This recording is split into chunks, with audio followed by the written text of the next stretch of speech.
Right, Janine's here. We're talking Africa Cup of Nations. I sat through both of those games yesterday, Janine. Right, couple of 0-0s, couple of penalty shootouts. They weren't the best games I've seen in the tournament. We've seen some belters, haven't we, and some great drama. But what did you make of it all yesterday? It was 240 minutes, and I came here and I jinxed it all. I came here and I said, Egypt and Ivory Coast should end in the 90s so I can go eat. Brothers, I didn't eat because, that extended to 120 minutes. We didn't expect that in terms of, I'd said, for Ivory Coast and Egypt. Ivory Coast were the form team, but Egypt had the pedigree in that, fixture. But what happened was, Mo Salah had the freedom, completely changed his play. He played from the right where he loves to do. We talked about it yesterday. Yeah, exactly. Then sometimes he dropped that, dropped behind the striker. I was like, where is he darting to? And he played the game not even of his life, of that tournament for Egypt. And that got them over the line. Really, really interesting set of plays. But then again, the tournament is hotting up, and that's why I'm in red.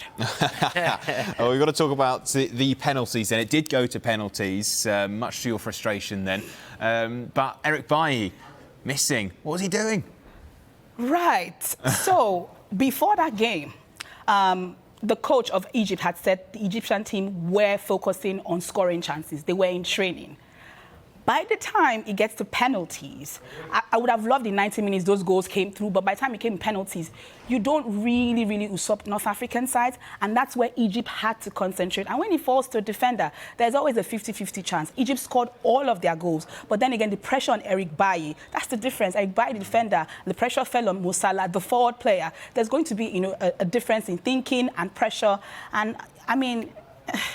Wow, I've seen that over and over again, and I'm sure he knows he'd let his country down. But Ivory Coast, over time, over years, haven't really done well in penalties when faced under that pressure, and it's unfortunate that Bailly had to see himself into that position. And we've seen Salah's winner there as well. I mean, if you're one man, you want to stride up and have the decisive penalty. It's Mo Salah, and he took it brilliantly. I've had a look a bit. They've been pointed out on social media that Eric Bailly actually does a no-look. He does a no-look pen, and he looks away. I mean... one of them where you think maybe not the time or the place to sort of do. I mean, it looks great if they go in. It's like the Panenka we saw in the other one, but if they don't go in, the manager's not going to be best pleased with that one. Not. And what about the other game then? Equatorial Guinea beating Mali.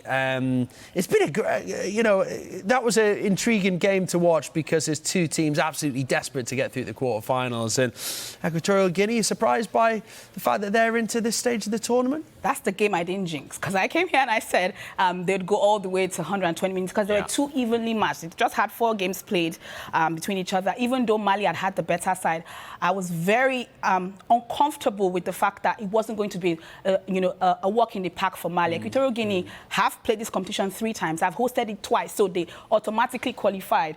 And then on one of those occasions, they finished 4th. So I know that even if they've played this 3 times, they have pedigree. They're like, our brothers have done this over a number of years. We can do that. And when it went to penalties, I told myself, like, Equatorial Guinea had grown in strength and they were going to do that. And I mean, if you score a Panenka, you deserve to go to the quarterfinal. I don't care. Like, I don't care. Yeah. If you score let's see a Panenka, it. Here we go, Janine. What did you make of it? Look, I mean... people had shot a goal before it was even in the back of the net. Like, it was such a cool, collected strike.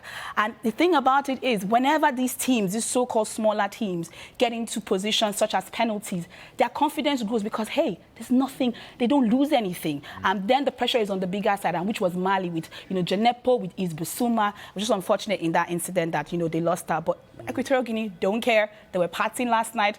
I wasn't. Well, I was. But then, it's going to be a really, really hotly contested, quarterfinal fixtures. Yeah, that was great. I'm the kind of guy, Janine, right, that would go for the Panenka and miss.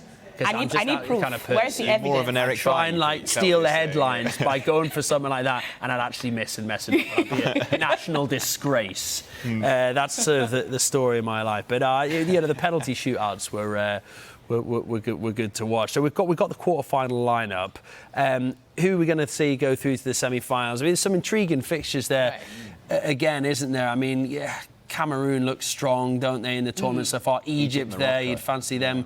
I mean, do you want to pick your 4 from those games? Yeah, so in these fixtures, we've got 4-time winners. Cameroon have won it 5 times. Egypt have won it 7 times.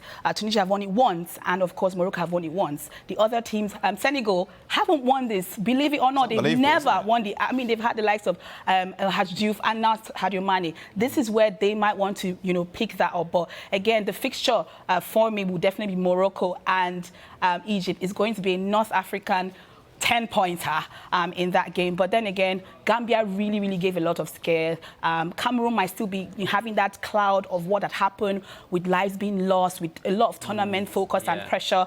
I will see that game going to 120 minutes. I'm not saying anything further than that. Then Tunisia, of course, I see them going through. Between Morocco and Egypt is going to be a really, really hard call. But I think Morocco, with Achraf Hakimi, just has enough in that one. And Equatorial Guinea, for me, should be the next team to go through. So those are my 4, if I don't jinx it again. OK, well, Janine, we've got all of those games live on Sky Sports this weekend, Saturday and Sunday, which means you've probably got a couple of days off now. Yes. To relax, party, and whatever. And to train with the Panenka so that we can, we can improve on that. We need to get down to the Soccer AM studio and practice some Panenkas after this. Yeah, absolutely. Janine, as always, a pleasure to see you. Thank you very much for coming in. Thanks, Janine.